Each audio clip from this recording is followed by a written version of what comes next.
Hasbro's 6-inch Star Wars The Black Series launched in 2013 with an assortment of 4 figures that left collectors scratching their heads. Darth Maul, Luke Skywalker and X-Wing gear, R2-D2, and an Imperial Sandtrooper, hardly the strongest choices to sell the line. 3 years and 41 figures later, and we're still waiting on some of the most important characters of the saga. Hi, I'm Dan Larson, and this is the 10 most wanted Star Wars The Black Series 6-inch figures.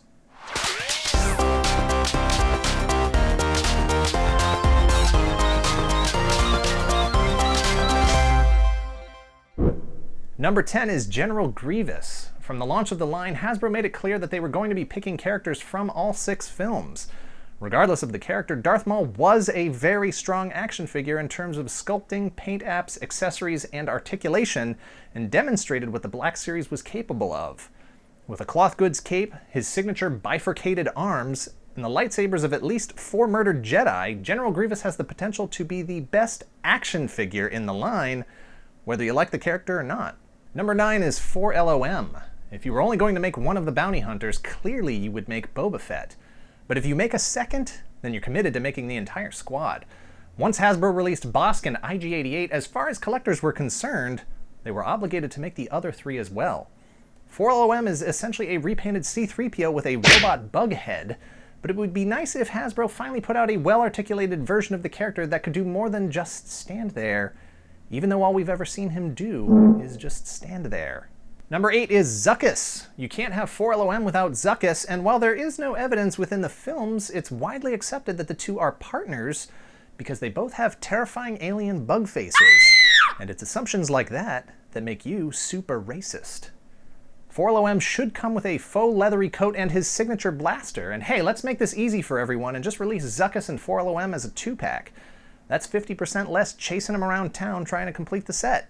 Number 7 is Dengar. There is no toy justice if we don't get the entire band of bounty hunters. While no one would argue that Dengar is important, or cool, or visually interesting, he was handpicked by Vader to find Han Solo and the Millennium Falcon. Not making Dengar would be like making the Avengers, but not including Hawkeye. He's got no right to be there and should be the first one eating blaster fire in a shootout. But he's family and he's got nowhere else to go, so just try to make the best of it. Number 6 is the Imperial Guard. These silent Centurions are the dash of color in an otherwise black and white Imperial army. There are plenty of collectors out there that want to army build, and it helps to offset the cost of the unique characters by having some designs in circulation that you can constantly reissue or repaint. Collectors would buy Imperial Guards in multiple quantities. Plan for that, manufacture for that, then ship for that. Why is that so hard? I don't know much about the economics of the toy industry, but to me, that seems obvious. Number 5 is Snowtroopers, another army builder that collectors would buy by the case if only they were stocked that way. No need for a removable helmet here, just a cloth goods skirt, the Stormtrooper blaster that's already being used, and we're good to go. It's like printing your own money. We've got a few Hoth Rebel characters in Luke and Han, and even the creatures in the Wampa and Tauntaun. It only makes sense to get some Imperial Hoth representation and continue to fill out the roster of rank-and-file Imperial soldiers. Number 4 is Obi-Wan Kenobi, the original version, the Alec Guinness version, the "that wizard's just a crazy old man" version. He's the first Jedi Knight we ever met in the series, and it is his mentorship of Luke that propels the fantastic journey into the galaxy of stars and wars. Everything we learn about the Rebellion, the Empire, the Jedi Knights, all of it comes from this Obi-Wan. And hey, if cost is an issue, you can always release the Ghost version in translucent plastic to get some of that cash back. Number 3 is Princess Leia, specifically the Episode 4 version with her white robes and hair buns. Females in the line have been a problem, not just the lack of prominent female characters to choose from, but also the apparent difficulty in manufacturing both of them. If Hasbro delivered a slave Leia figure that was consistent with what was shown in the prototype stage, it wouldn't be warming the pegs 3 years later. Hasbro has to find a way to get a decent likeness for this figure and decide if her robes will be cloth like Vader's terrible cape and the Emperor's terrible robe, or plastic like Darth Maul's excellent cloak. Also, hood up and hood down alternate heads would be nice.